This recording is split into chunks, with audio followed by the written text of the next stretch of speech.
씨라고 있는데 그분이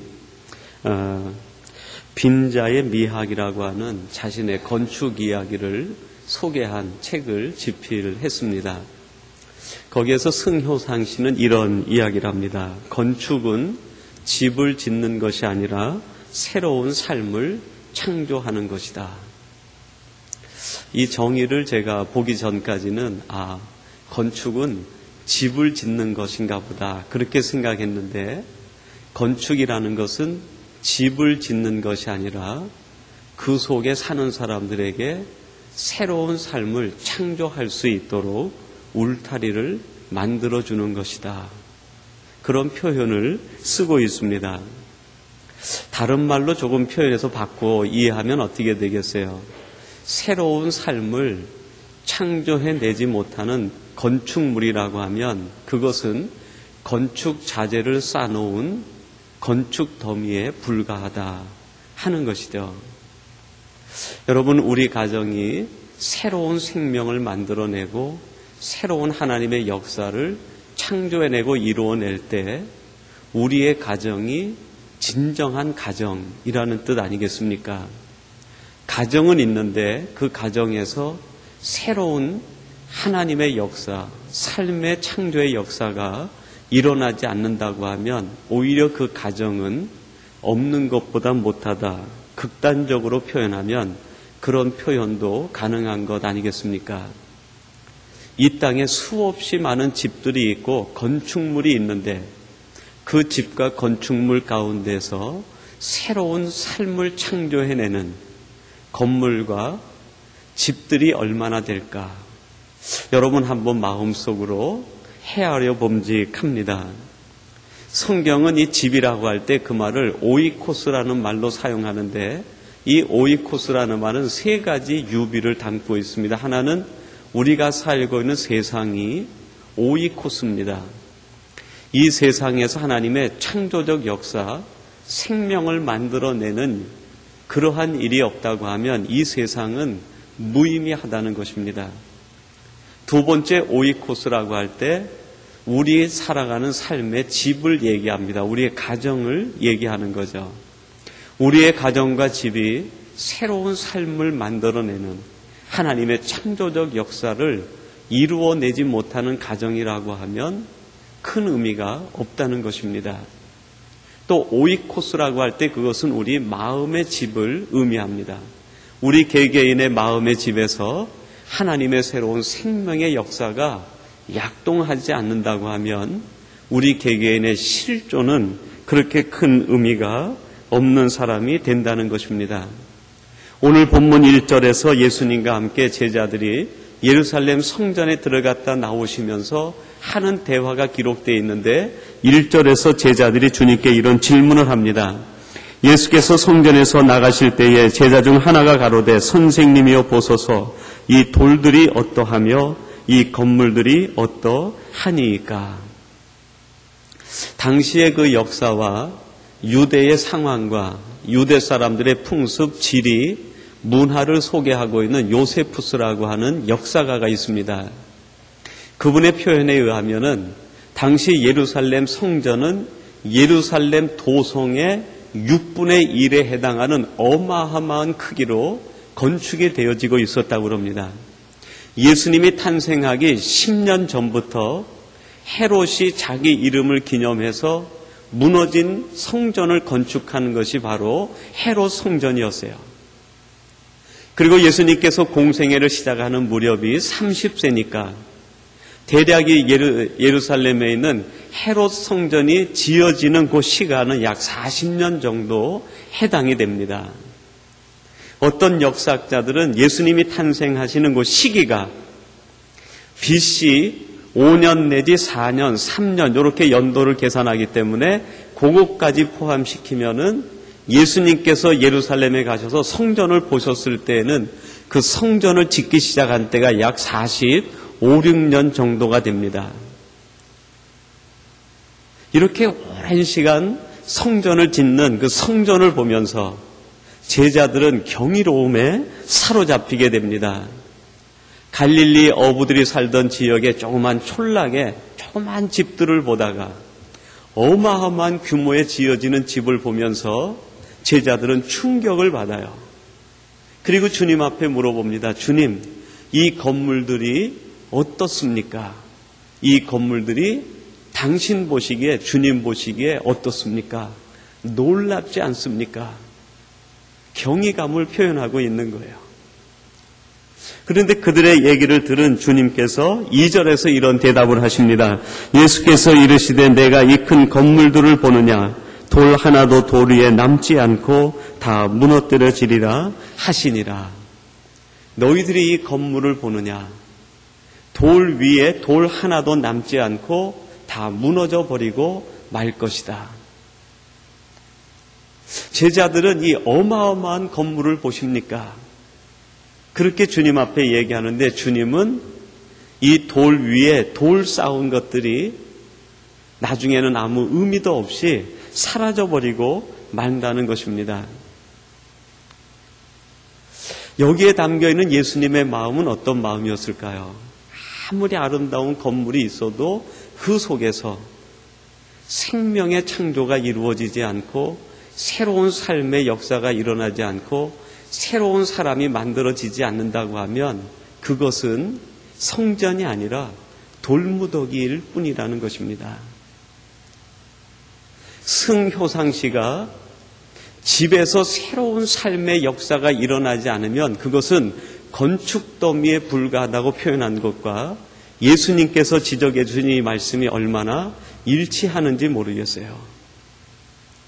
우리의 가정, 우리가 속한 공동체, 우리의 심령 속에서 새로운 생명의 역사, 새로운 삶의 변화, 하나님의 은혜가 충만하게 발생되고 일어나지 않으면 우리 주님께서 우리를 향해 하시는 말씀이 무엇입니까? 너는 성전이 아니라 돌 위에 돌이 쌓여져 있는 돌무더기에 불과하다는 것입니다.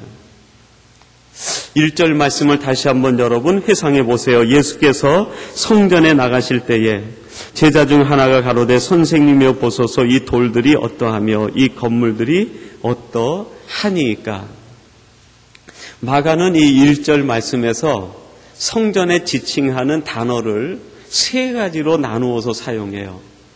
성전에서 예수님이 나가셨다. 이 돌들이 어떠하며 이 건물들이 어떠하니까.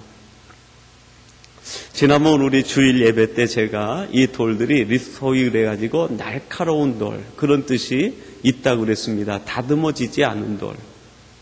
그리고 먼지에 불과한 아담아. 성전이라는 단어를 마가는 아주 교묘하게 두 개의 단어를 덧붙여서 사용하고 있어요. 티끌이라는 단어하고 날카로운 돌. 예수님이 계실 때에는 성전이지만 예수님이 떠나버리는 순간 아무리 화려한 모습의 건축물이라도 그것은 돌과 날카로운 돌무더기에 불과하다는 것입니다. 예수님이 우리 안에 계시지 않으면 우리는 순식간에 먼지 같은 존재가 돼버리는 거예요. 예수님이 우리 안에 계시지 않으면 언제 우리 속에 날카로운 돌이 그 날카로움을 드러내고 뛰쳐나올지 모른다는 것입니다. 예수 그리스도가 우리 속에 들어오셔야 날카로운 돌이 다듬어지고 먼지 같은 우리들이 하나님이 임재하실 수 있는 아름다운 성소로 성전으로 변하게 된다는 것입니다. 이런 의미에서 우리의 삶을 우리 주님 앞에 맡기는 것이 은혜 중에 은혜고 그것이 하나님께서 우리에게 주는 축복 중에 축복이 아니겠습니까? 우리 인생 설계를 우리 주님께 맡기고 우리 집의 건축을 하나님께 맡기고 우리의 삶의 건축을 주님께 맡길 때 하나님께서는 친히 우리 인생의 건축가가 되셔서 우리의 삶을 새롭게 지어가시고 하나님이 임재하시는 아름다운 성막과 같은 성소와 같은 성전과 같은 하나님의 집으로 우리를 만들어주시고 새롭게 해주실 줄로 믿습니다. 승효상 씨 건축가 얘기를 했으니까요. 하나만 더 드리죠. 이 승효상 씨가 그의 건축 이야기 가운데에서 건축하는 사람들이 가장 가장 중요하게 생각하는 건축에 세 가지 요소가 있다고 합니다. 첫 번째는 설계라고 그래요. 건물을 짓기 전에 건축가들은 설계를 하는 데에다 엄청난 에너지를 쏟는다고 합니다. 그리고 두 번째는 설계도가 나오면 이 건물을 설계대로 완성하는데 어떤 재료를 쓸 것인가, 재료를 구하는데 온 심혈을 기울인다는 거예요. 그리고 마지막 건축가들이 가지고 있는 철학이 있는데 그 철학은 내가 지은 이 건물이 어떤 용도에 쓰이게 될 것인가, 내가 지은 이 건물이 어떻게 쓰임을 받을 것인가, 그 철학을 가지고 건축물을 만들고 건축물을 세우고 완성해 간다는 거예요. 여러분, 우리 인생, 우리의 삶을 우리 주님께 맡긴다는 의미는 그런 뜻이 담겨 있어요. 내 인생의 설계를 주님께 완전히 위탁하는 거예요.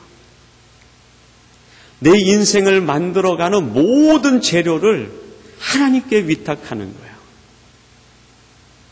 그리고 나의 용도, 나의 쓰임을 완전히 하나님 앞에 위탁하는 거죠. 그럴 때 비로소 우리가 우리 주님 앞에 우리의 삶을 완전히 건축가에게 위임하는 일이 된다는 것입니다. 이런 의미에서 오늘 주신 말씀을 지난번에는 종말론적 의미로 우리가 함께 나누어 봤는데요. 오늘 이 수요 예배 때에는 이 말씀을 우리의 삶을 어떻게 건축해 갈 것인지, 우리의 삶을 어떻게 새롭게 지어갈 것인지 건축가적인 입장에서 주신 말씀을 함께 묵상하면서 우리에게 주신 은혜를 함께 나누고자 합니다. 우리의 삶을 건축가이신 주님 앞에 맡긴다는 것은 설계를 맡긴다는 거예요. 여러분, 건축가들이 또는 설계사들이 건물을 설계하게 될 때 처음에 마음에다 질문하는 질문이 있다고 그럽니다. 설계의 첫 번째 고려사항이고 원칙이 있다고 그래요. 그게 뭐냐면 이 집에서 누가 살 것인가. 방의 구조를 만든다고 하면 이 방에는 누가 살게 될 것인가. 어린아이가 살게 된다 하면은 컨셉이 달라지는 거죠. 학생이 살게 된다. 컨셉이 달라집니다. 부부가 살 방이다 하면 구조와 내용이 다 달라지게 돼요. 모시고 사는 어르신들, 부모님이 사시는 방이다 하면 아이들 방처럼은 만들 수 없을 것입니다. 부모님에게 어울리는 건축 설계 내용이 뒤따르게 되는 거죠. 신체적으로 조금 불편한 사람이 산다고 하면 정상인이 살아가는 그런 구조로는 설계하는 사람이 없을 것입니다. 이 집에, 이 방에 누가 살 것인가. 철저하게 그게 고려가 돼야 방의 구조가 나오고 크기가 나오고 동선이 만들어지고 모든 설계가 이루어지게 된다는 거예요. 내 인생에 대한 설계를 하나님 앞에 맡긴다는 의미가 무엇입니까? 내 집인 것 같지만 내 안에 누가 거하시는가를 질문하라는 거예요. 내가 살 집인가? 내 안에 거하시는 하나님이 살 집인가? 내가 사는 집인가? 하나님이 사는 집인가? 여러분, 우리들이 끊임없이 우리 자신에게 질문해 봐야 될 질문이 바로 그것입니다. 때때로 우리들은 내가 살 집을 짓는 경우가 더 많은 것 같아요. 신앙의 이름으로, 믿음의 이름으로 하나님이 내 인생의 주인이라고 고백하고 오직 하나님이 나의 모든 것에 모든 것 된다고 고백하면서도 내 집을 지을 때는 이거는 내 집입니다. 여기는 내가 살 집입니다. 하나님은 여기에 살 집이 아닙니다. 내가 살 집이라고 고집하면서 내 집을 짓기에 급급한 것 같아요. 여러분, 시편 132편 13절 14절에 보면 하나님께서 이런 말씀을 하십니다. 여호와께서 시온을 택하시고 자기 거처를 삼고자 하여 이르시기를 이는 나의 영혼이 쉴 곳이라 내가 여기 거할 것은 이를 원하였음이로다. 하나님께서 시온을 택하시고 말씀하시는 거예요. 이 집은 내가 거할 집이다. 이걸 내가 선택하였으면 내가 여기서 쉬고 안식하기 위해서 내 집으로 선택했다라는 거예요. 여러분, 시편에서 말하는 시온이 무엇을 의미합니까? 하나님이 택한 사람들을 의미하는 거예요. 오늘 예배하는 여러분들을 향해서 너는 내가 택한 집이다라고 말씀하고 있습니다. 너는 나의 집이다. 나의 집이다. 하나님께서는 끊임없이 우리에게 너는 나의 집이다. 내가 너 속에 거하겠다. 내가 내 안에 내 집을 거하고 안식하고 거기 쉬겠다. 내가 거기 거처하겠다. 하나님이 끊임없이 우리에게 그렇게 말씀하시는데 우리는 뭐라고 얘기합니까? 하나님 안 됩니다. 이건 내 집입니다. 이거는 내 소유입니다. 여기는 오직 내가 주인인 집입니다. 내 집에는 들어오지 못하십니다. 여러분, 우리들이 혹시 이렇게 고집스럽게 하나님을 향해서 그런 항변을 하고 있는 것은 아닙니까? 하나님께서 내 집이라 내 집이라 말씀하시는데 우리들이 끝까지 아닙니다. 이것은 우리 집입니다라고 할 때 마지막 하나님께서 최종적으로 결론 짓는 게 뭡니까? 떠나버리시는 거예요. 떠나버리시는 거예요. 오늘 1절에 보니까 어떻게 됩니까? 예수님께서 예루살렘 성전을 떠나가시니라. 그렇게 얘기해요. 유대 종교 지도자들이 헤롯 성전을 지어놓고 예수님이 내 집은 만민이 기도하는 집이다. 이건 하나님의 집이다. 그러니까 그들이 뭐라고 그럽니까? 하나님의 집이 아니라 이것은 헤롯이 46년을 걸려 지은 집입니다. 하나님의 집이 아니라는 거예요. 주님이 이 땅에 오시기 전부터 이것은 사람들이 계획하고 사람들이 자재를 쓰고 사람들의 목적을 따라 만든 집이라는 거예요. 사람의 집이라는 거예요. 주님께서 그 이야기를 들으시고 마지막 결론이 뭡니까? 그러면 내가 이 집을 떠나겠다. 내가 이 집을 떠나겠다. 여러분, 예수님께서 예루살렘 성전을 떠난 뒤에도 예루살렘 성전이 나중에 64년부터 70년까지 유대 전쟁이 일어나는데 AD 70년에 성전이 회파가 되져요. 예수님이 떠나신 뒤에도 무려 40년 동안이나 그 성전이 존재하고 있었어요.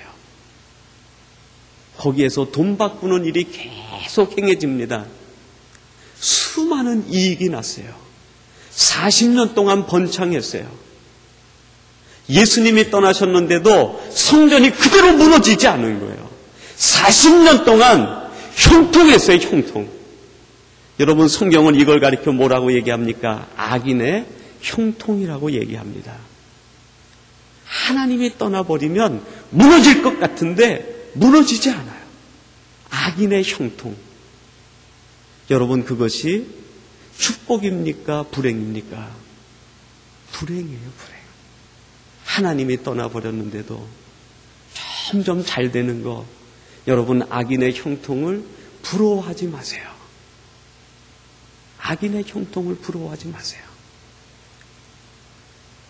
오히려 그것을 보고 우리 자신을 뒤돌아봐야 돼요. 하나님, 혹시 내 삶에도 주님이 떠나버렸는데, 주님의 사랑이 떠나버렸는데, 주님의 은혜가 떠나버렸는데, 감격의 눈물이 떠나버렸는데, 주님 앞에 고백하던 그 첫사랑이 떠나버렸는데, 우리의 가정, 내 삶이 이렇게 편안한 것, 하나님, 이것이 악인의 형통입니까? 물어봐야 돼요, 여러분. 우리 자신에게 물어봐야 돼요. 그리고는 우리 인생의 건축가이신 주님을 모셔드려야 돼요. 우리 인생의 설계를 맡겨드려야 되는 거예요. 맥스 루케이도라는 분이 있는데 그분이 예수님처럼이라고 하는 아주 기독교 서적 가운데 베스트셀러를 냈습니다. 그 책에 참 감동적인 그분의 간증과 또 고백과 아주 깊은 신학적 통찰이 들어가 있어요. 근데 이 맥스 루케이도가 그 책에서 예수님을 실내 장식가로 비유를 했어요. 예수님은 실내 장식가라는 거예요. 그러면서 세 가지를 얘기합니다. 예수님은 실내 장식가이기 때문에 소유한 건물에 대해서는 소유한 것에 만족하지 않으시고 궁전이 되기까지 계속 바꾸어 가신다는 거예요. 우리 주님이 왕이시기 때문에 소유한 걸로 만족하지 않으시고 궁전이 될 때까지 계속 바꿔간다는 거예요. 우리 인생의 건축가로 주님을 모셔드리는 순간 우리의 소유권이 주님 앞에 넘어가요. 주님은 우리를 소유하는 순간 만족하시는 것이 아니라 그때부터 하나님의 손대시는 작업이 시작이 돼요. 주님이 떠나버린 성전은요, 하나님 없이도 악인의 형통이 이루어지는데 주님을 모셔드리는 순간에 그 사람들이 보면은 손가락질 할 만한 일들이 우리에게 생기기 시작하는 거예요. 어려움들이 생기고 힘든 일이 생기고 이유를 알 수 없는 그런 일들이 생기기 시작해요. 왜 그렇습니까? 하나님의 소유가 됐기 때문에 그래요. 하나님의 소유가 아닌 것은 주님이 쳐다보지도 않는 거예요.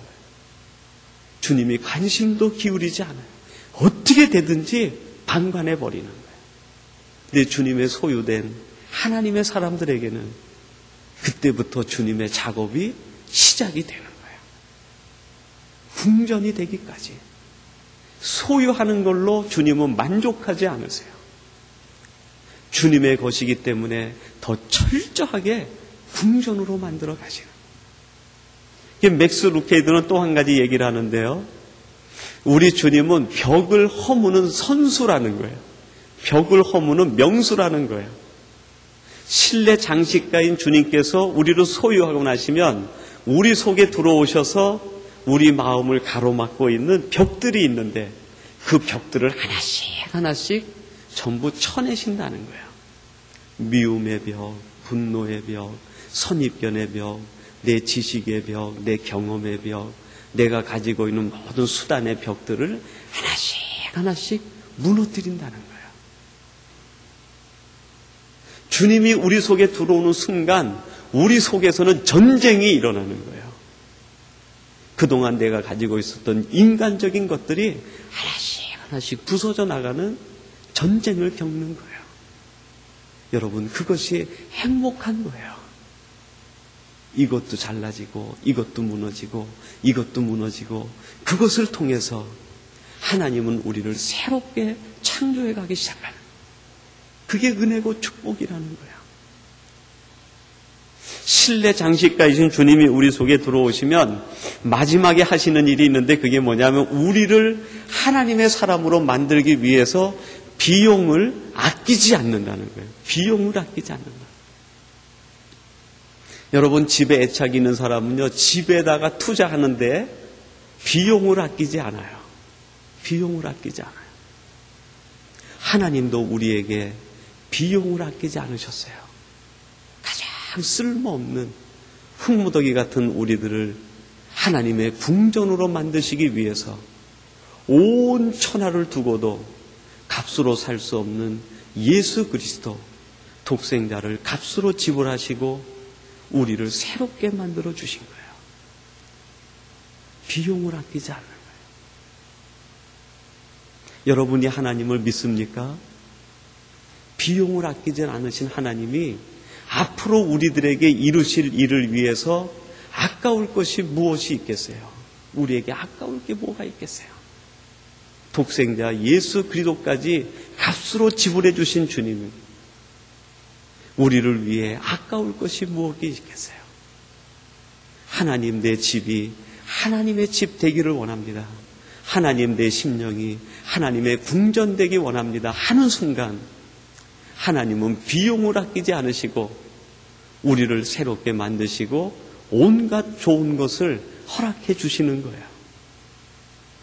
내 집이 아니라 하나님의 집이기 때문에, 내가 사는 집이 아니라 하나님이 사시는 집이기 때문에 하나님의 비용을 아끼지 않으시는 거예요. 그런데 여러분, 우리의 삶이 왜 자꾸 피폐해져 갑니까? 하나님의 집이 아니라 내 집으로 만들려고 하니까. 하나님이 들어오셔야 되는데 하나님은 들어오지 못하게 하고 내가 주인이 되려고 하니까 우리의 집이 점점 어려워지는 거예요. 사랑하는 성도 여러분, 설계를 맡기세요. 하나님 앞에 완전한 설계를 위탁하세요. 그러면 실내 장식가이신 건축가이신 주님이 우리 속에 들어오셔서 손을 대기 시작합니다. 여러분, 그 손대심을 느껴보세요. 우리 주님이 손대시는 손대심을 느껴보세요. 내 안에 끝까지 붙들고 있었던 것들이 무너져 나갈 때 그것이 무너진다고 고통스럽다고 하지 마시고 주님이 드디어 나를 손대시기 시작하시는군요. 나를 궁전으로 바꾸어 주시는군요. 오히려 감사의 고백을 할 수 있는 우리 복된 성도들이 되시기를 주님의 이름으로 축원합니다. 두 번째는 재료를 맡기는 것입니다. 건축가들이 건물을 설계하고 난 다음에 두 번째 고려하고 가장 고심하는 부분이 어떤 재료를 쓸 것인가를 심혈을 기울여서 고민을 한다고 해요. 건축을 할 때 쓰이는 재료는 대략 여러 종류들이 있겠지만 큼직하게 대별해 보면 두 가지로 나누어져요. 첫째는 보이는 재료가 있어요. 외장재들이죠. 또 하나는 뭡니까? 보이지 않는 재료가 있어요. 보이지 않는 재료. 여러분, 건물을 지탱하고 있는 재료는요, 보이는 재료가 아니에요. 보이지 않는 재료, 숨어 있는 재료, 자기를 꽁꽁 감추고 있는 재료, 그 재료들이 건물을 버티고 있는 거예요. 가장 중요한 재료는 다 숨어 있어요. 다 숨어 있어요. 숨어 있는 재료 중에 가장 귀한 재료가 뭘까요? 기둥이에요, 기둥. 기둥이 없으면 건물은 세워질 수가 없어요. 제가 태국에를 가봤더니요, 그 산의 곳곳에 그 오크나무가 막 두 아름, 세 아름 되는 그런 나무들이 꼿꼿하게 정말 한 50m, 60m 뻣뻣이 서 있는 것 같아요. 근데 그게 파랗게 살아있는 것이 아니라 중간중간에 하얗게 말라 죽은 나무들이 있어요. 너무 신기해서 선교사님들한테 물어봤더니 선교사님 말씀이 저것들은 기둥으로 쓰일 나무라는 거예요. 동네 주민들이 집을 지으려고 하면은 산속에 들어가서 가장 잘 자란 나무의 밑둥을, 껍질을 갖다가 전부 도끼로 친다고 그래요. 그러면은 줄기가 다 그 세포들이 전부 죽어가지고 물관에서 물이 올라가지 못하니까요. 나무가 선체로 그냥 말라 죽는 거예요. 근데 그 하얗게 마른 정도가 전부 달라요. 어떤 거는 약간 푸르스름하고 어떤 것은 하얗고 어떤 건 정말 새하얗게. 그 정도에 따라서 묵은 연도가 다르대요. 저것은 한 1년 전에 죽은 나무, 요거는 한 2년 전에 죽은 나무. 하얗게 된 것은 적어도 10년 정도 됐다고 그래요. 근데 그 나무 밑둥치에 보면은요, 그 도끼로 나무를 죽인 그 나무의 임자죠. 동네 사람들은 다 알죠. 그 임자의 이름이 이니셜로 찍혀 있어요. 표시가 돼 있어요. 이 나무는 저기 사는 저 사람 나무라고 동네 사람들이 다 안다는 거예요. 거기에서 풍상을 맞으면서 완전히 죽을 때까지 기다리는 거예요. 그리고 그것을 잘라다가 집을 짓기도 하고 회당을 짓기도 하고 자기네 필요한 대로 건축을 짓는 거야. 그거를 보면서 제가 느낀 것이, 기둥이 된다는 것이 이런 의미가 있구나. 여러분, 우리들이 보이지 않는 곳에서 하나님 앞에 쓰임받는 재료가 되기 위해서는 내 자신이 철저히 죽어야 돼요. 죽지 않으면 기둥이 될 수 없어요. 하나님께서 우리를 죽이시는 방법이 있는데 그게 뭡니까? 고난 속을 지나게 하는 거예요. 그 나무에 도끼질이 돼가지고 물간에서 물이 올라오지 못할 때 이 나무가 얼마나 갈증을 느꼈겠어요. 갈증을 느끼다 타는 목마른 가운데 나무가 죽어버리는 거예요. 그 죽어가는 과정이 얼마나 고통스러웠을까? 얼마나 고통스러웠을까? 근데 그 고난의 과정을 지나야 주인의 목적에 맞게 쓰임받는 기둥이 되는 거예요. 여러분, 하나님이 우리를 쓰시기 위해선 우리를 철저히 죽이실 뿐 아니라 고난의 비바람을 지나가게 해요. 1년 지나가면 하나님이 봅니다. 약간 푸르러졌구나. 2년 지나면 약간 하얘졌구나. 3년 지나면 조금 쓸만한데 4년 지나면 이 정도면 10년 정도 지나서 완전히 변화되었을 때 이제 내가 너를 쓸만하구나. 배워서 기둥으로 쓰는 거야. 여러분, 살아있으면, 나무가 그 기둥의 자리에서 살아있으면 어떻게 됩니까? 비틀어지기 시작하는 거예요. 나무에 물기가 있고 아직도 완전히 죽지 못했으면 자기를 세워놓은 그 자리에서 비틀리기 시작하는 거예요. 기둥은 기둥인데 오히려 차라리 완전히 죽었으면 되는데요. 죽지 않은 기둥은 건물 자체를 무너뜨리는 거예요. 태국에 가보면 그런 집들이 종종 있어요. 나무로 진 집이 지붕 하나가 이렇게 기울어져 내려 있어요. 이유가 뭡니까? 완전히 죽지 않은 기둥 때문에 그래요. 그 속에서 그 진노로는 하중을 견디지 못하고 인내하지 못하는, 내가 완전히 죽지 못하니까 인내하지 못하는, 거기서 철저히 죽으면 어떤 무게가 나를 짓누른다 하더라도 그 자리에서 그것을 굳이 버텨내는데, 사랑하는 성도 여러분, 하나님께서는 우리들이 하나님의 쓰임받는 재료가 되기를 원해요. 하나님이 우리를 쓰시기 위해서 하나님이 우리를 단련하시고 때때로 엄청난 고난 속을 지나가기도 하세요. 그 과정을 통해서 우리의 모든 것이 죽어질 때 하나님 나라에 쓰임받는 온전한 기둥이 될 수 있다는 것입니다. 그리고 마지막 세 번째로는요, 하나님 앞에 우리 인생의 모든 것을 맡긴다는 것은 용도와 쓰임을 맡긴다는 것을 의미합니다. 건축가들의 세 번째 고려사항은 이 지어진 건물이 어떻게 쓰임받을 수 있을 것인가를 고심한다고 합니다. 건축물을 짓는 궁극적인 목적은 쓰임에 있습니다. 건축물을 짓는 건축가의 바람은 그 건축물이 쓰임 용도에 따라, 건축가 설계 용도에 따라 쓰임받는 것, 그것이 최대의 기쁨일 것입니다. 쓰임받지 못하는 건축물, 쓰임받지 못하는 집을 가리켜서 우리는 폐허라고 얘기합니다. 사람이 살지 못하는 집 폐허입니다. 사람이 들지 못하는 집 폐허입니다. 빛이 들어가지 못하는 집 어둡고 폐허가 됩니다. 여러분, 하나님께서 우리를 폐허가 되도록 만드시고 창조하신 것이 아니라 하나님의 목적과 뜻이 있어서 우리를 하나님의 가장 아름다운 집으로 만들어준 사람들입니다. 승효상 씨가 이런 얘기를 합니다. 가짐보다 쓰임이 중요하다. 더함보다 나눔이 중요하다.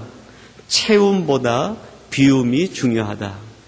이것이 자신의 건축 철학이라는 거예요. 나는 집을 지을 때 이런 철학을 갖고 짓는데 가짐보다 쓰임이 중요하다. 더함보다는 나눔이 중요하다. 채움보다는 비움이 중요하다. 여러분, 오늘 현대인들의 집에 대한 생각은 어떤 생각입니까? 가짐이죠. 소유에 있습니다. 현대인들의 집에 대한 생각은 어떤 생각입니까? 더함입니다. 우리의 가정에 행복을 위해서 하나가 있는 것이 아니라 그것이 일종의 투기가 되고 재산 증식의 방법이 되고 말았습니다. 승효상 씨는 그거를 지적합니다. 그리고 채움이라는 것입니다. 내 욕망을 채우는 도구가 결국 집이 되었다는 것이죠. 본래의 집의 기능에서 왜곡된 형태가 이런 형태로 발전했다는 것입니다. 그러면 본래 집이 가지고 있는 기능은 무엇인가? 쓰임이라고 얘기합니다. 어떻게 쓰입니까? 가족들을 보호하는 것이 아름다운 집이죠. 하루 일과를 마치고 지친 몸, 힘든 몸들이 집에 들어와서 안식을 하고 보호를 받는데 쓰임받는 것, 그것이 진정한 집의 기능이라는 것입니다.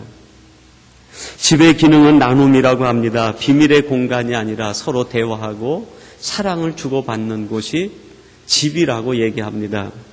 집은 비워지는 것이라고 합니다. 내가 사는 것으로 그것이 온전한 집이 아니라 그 누군가 나그네를 위한 하나의 예비가 있어야 된다고 얘기합니다. 우리 선조들은 그 집을 위해서 사랑방이라는 것을 두었다고 그래요. 나그네의 목을 두었다는 것이죠. 여러분들은 우리 자신의 인생의 집에 대해서 어떤 쓰임의 철학을 가지고 있습니까? 일찍이 에릭 프롬은 이런 얘기를 했습니다. 소유냐 존재냐. 소유냐 존재냐. 인간은 소유와 존재에서 가치를 찾는다는 것입니다. 그러나 하나님은 하나를 더 우리에게 가르쳐주고 있습니다. 소유도 아니고 존재가 되는 것도 아니고 쓰임받을 때 그 집이 온전한 집이고 그 인생이 값진 인생이 된다는 것입니다. 소유를 위한 인생, 헤롯 성전을 짓는 것에 불과합니다. 내 존재를 위해서 짓는 인생, 그 집은 자기 만족을 위해 짓는 인생이요 집이 되고 말 것입니다. 하나님이 우리를 세상에 만들어 보내신 까닭은 거기에 있는 것이 아니라 하나님이 원하시는데 쓰임받게 하기 위하여 우리를 보내시고 우리를 만들어 세상에 허락해 주셨습니다. 예루살렘 성전을 바라보면서 주님께서는 쓰임의 용도를 잃어버린 성전을 향해 탄식을 하십니다. 그리고 우리 주님께서는 새로운 쓰임받을 수 있는 새로운 사람들을 찾아 한 걸음 한 걸음 배단위로 발걸음을 옮기시게 됩니다. 오늘 여러분들이 주님 앞에 온전히 쓰임받을 수 있는 아름다운 집이 되어 하나님을 기쁘시게 하고 주님을 기쁘시게 하는 하나님의 사람들이 되시기를 주님의 이름으로 축원합니다. 하나님 아버지 감사합니다. 오늘도 저희들을 하나님의 전으로 불러주시어서 하나님 앞에 기쁨과 감사로 예배하게 하시고 우리 인생의 건축가여 설계사로 우리 하나님을 모시게 해주시니 감사합니다. 우리 인생의 설계를 맡깁니다. 우리 인생의 재료를 맡깁니다. 우리 인생의 쓰임을 맡깁니다. 하나님 원하시는 뜻대로 사용하시고 역사해 주시옵소서. 예수님의 이름으로 기도하옵나이다. 아멘.